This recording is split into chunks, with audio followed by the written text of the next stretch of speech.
Coming up, a fight reportedly over a toaster pastry leads to serious charges. Dedicated to Eastern and Southern Kentucky, this is WYMT Mountain News at 11. Good evening, I'm Steve Hensley. A man has been indicted by a grand jury after police say he got into a fight with his girlfriend over a toaster pastry.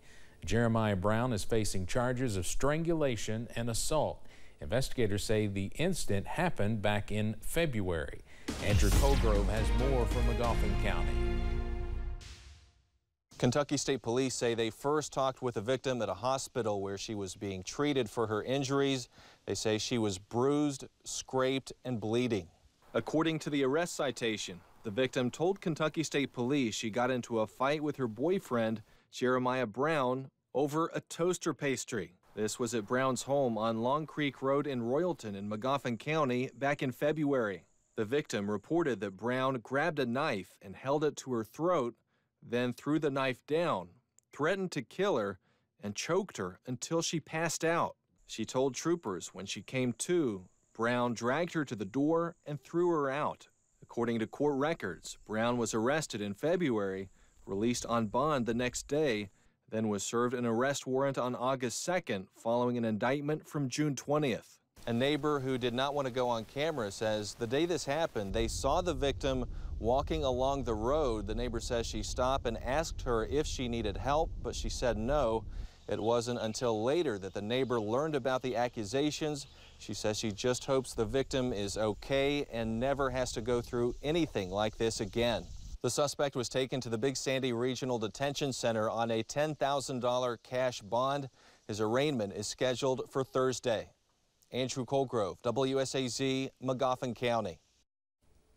Tonight we are looking into the criminal past of a man accused of running over and killing a woman in Jackson County. Investigators believe Michael Edwards carjacked Tracy Clemens at a T-Mart in Annville Saturday. When she tried to stop him, they say he dragged her 40 feet before running her over with her own vehicle. The Department of Corrections confirms Edwards was previously convicted of assault in Clay County. It stems from a 2014 shooting that happened in a Walmart parking lot in Manchester. Michael Edwards pulled a handgun and shot Richard Lawson twice in the abdomen. Edwards was sentenced to 10 years in prison back in December of 2016. State officials say he was released in May 2023 under mandatory re-entry supervision, which he finished in October of last year. Authorities also arrested a second suspect in this Jackson County case this afternoon. Richard Markham faces charges of carjacking and tampering with evidence. The Jackson County Sheriff says Markham was driving the vehicle that Edwards got out of at the gas station. 6 years after an elderly man was beaten to death inside his home, the man charged says he's guilty. David Strong pleaded guilty today to the robbery and murder of 86-year-old Arlie Owens. It happened in Pulaski County back in May of 2018. Prosecutors are now recommending life without the possibility of parole for 25 years. Strong will be sentenced September 26th. The Wayne County, West Virginia Sheriff's Office is investigating after a body was found near the Paddle Creek area of Fort Gay on Saturday. Sheriff Rick Thompson says the body has been identified as Caleb Markham. There's no word on how Markham died, but the sheriff says they're looking into it. A Harlan County man is facing charges after he reportedly stole a vehicle. The incident happened last week when Harlan PD was dispatched to storage buildings at a mall. After a man told police that his vehicle was stolen, police obtained footage from a bank. From that footage, they noticed a man getting into the vehicle. Police later found the vehicle, which is where Eric Farmer was camping at. He was taken to the Harlan County Detention Center. As advertised, we had temperatures in the upper 70s and low 80s today. That trend will continue for your Tuesday. Right now, take a look at the highs. Made it to 81 in Hazard, 80 in Jackson, mid-70s in Clintwood as well as Wise. Williamsburg didn't even get into the 80s, made it to 79. Monticello made it to 80. Somerset made it to 82. Looks like the warm spot on the map. Looks like Jonesville, Lexington, Charleston made it to 84 degrees. Outside right now, we have a little bit of cloud cover out there, but temperatures not bad. Jackson's at 71, Logan's at 70, Moorhead's at 72. Otherwise, we're seeing temperatures in the mid to upper 60s across the WYMT viewing area, and our dew points are pretty low for this time of year, meaning it's pretty comfortable outside. If you have to step outside within the next few minutes, definitely get out and take advantage of that because it's just gorgeous. Live pinpoint Doppler radar right now showing a clean sweep across the area. Next 12 hours keeps temperatures in the 60s. We'll go to 78 by noon. I'll have your first alert forecast coming up in a few minutes. Steve. Eric, thanks. A mobile disaster recovery center is now open in Whitley County. This is for those who experienced losses during severe storms between May 21st and 27th. The center is open from 10 a.m. till 7 p.m. through Saturday. This is at the Whitley County Cooperative Extension Office. Homeowners and renters in Clay, Knox, and Whitley counties can apply for this FEMA assistance. People are continuing to mourn the loss of longtime former Vico Sassafras Volunteer Fire and Rescue Chief Charlie Bell. WYMT's R.J. Johnson spoke with members of the department about the impact he had on his community.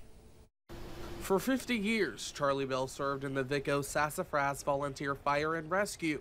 He also served as chief for 40 of those years. Sandra Wooten worked alongside Bell for several years, saying he was always there for his friends, family, and community.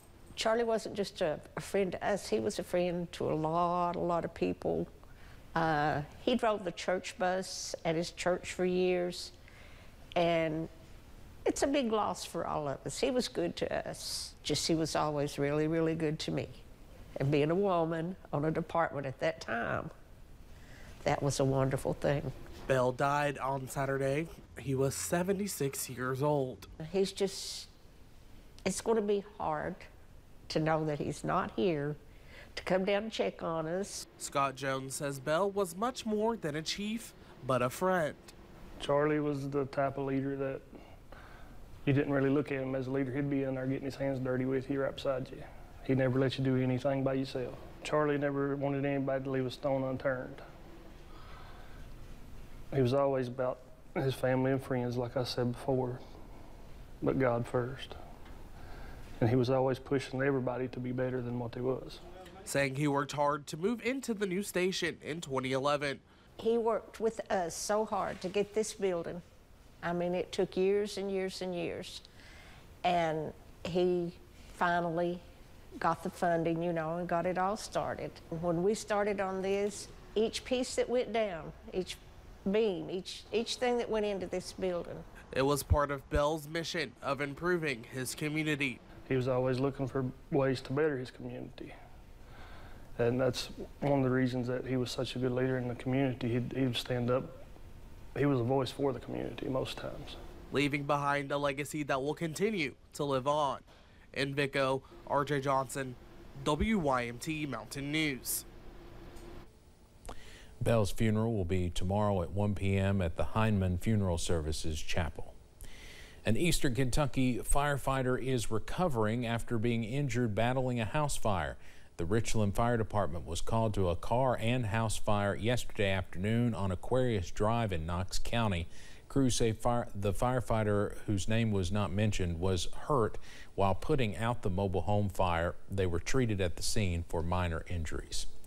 After more than 2 months, the Blacky Bridge in Letcher County is open once again for traffic. The bridge has been there since 1930. State Highway Department officials closed it for repairs in early June, forcing many community members to take longer routes or walk across. Blacky librarian Grace Ragland says people were able to find alternative solutions after the initial shock of it closing. I think people were tired of having to cross, but I think once that initial, oh my goodness, what are we going to do, people managed to figure out ways to do things. Ragland says she watched through her window as they reopened the bridge this morning. Many community members expressed their excitement that it was open again. This summer, 5 businesses in Hazard have moved to new locations downtown after outgrowing their initial spaces. WYMT's Caroline Mueller gives us a look into how the city officials and employees are working to make downtown Hazard more inviting. Years ago, when the coal industry was still booming, downtown Hazard was a hotspot in eastern Kentucky. Mayor of Hazard, Happy Mobilini, says as the industry died down, so did the downtown atmosphere. I want it to be a place where you can come and spend the day shopping downtown, eating downtown, and having activities downtown. You can bring your kids, and like it used to be back in the 60s or the 70s, that's what I'd like to see. In 2019, to help achieve this goal, the city hired Bailey Richards to be the downtown coordinator. Now, their vision is starting to become a reality. In the last 5-ish, 6-ish years, we have had 72 businesses open. 68 of those are still growing, thriving, doing really, really well. You are going to lose some businesses. Nationwide, it's 50% of businesses fail within the first 5 years. We have a way, way lower rate than that. She says this year alone, 10 businesses have opened downtown. And by the end of the year, they expect 5 to 10 more to join that list. Those new businesses that are still open have created over 250 jobs. And that's something that is hard to do, even if you brought in a big major industrial or major big box retail client. 250 jobs is a lot of jobs. However, if the city does want to bring in a big industry, Mobilini says the downtown is one of the first stops prospective companies will make. If you come in and your downtown has nothing but boarded up windows and there's no life, you know, the possibility of getting that company is not good. He says right now, the focus is on revitalizing the downtown area, but soon the concentration will shift to other areas. The common goal, improving the quality of life in eastern Kentucky. In Hazard, Caroline Mueller, WYMT Mountain News. Richard says they offer small incentives to businesses that locate downtown to check out the businesses that have expanded this summer. Find this story on our website at WYMT.com. Breathitt County has been named a recovery-ready community. This means the county has shown that they have the adequate resources to combat substance abuse. Breathitt County has several substance abuse programs that are available to people in the community. The certification is not just an extra title for the county, it also grants the county access to more possible resources in the future. There's no money comes with the Recovery Ready Community certification, but that gives us, that tells them that we are ready for this, and if we reach out for other grants and other opportunities, that will help us better with that. White says they are working with other counties to bring new forms of treatment to the people of Breathitt County. Coming up on Mountain News at 11, Biden administration officials say Israel has to be prepared for what could be a significant set of attacks from Iran. And we have a new named system out in the tropics. We'll talk about that, plus a check of the weather here in eastern Kentucky in a few minutes. Stay with us.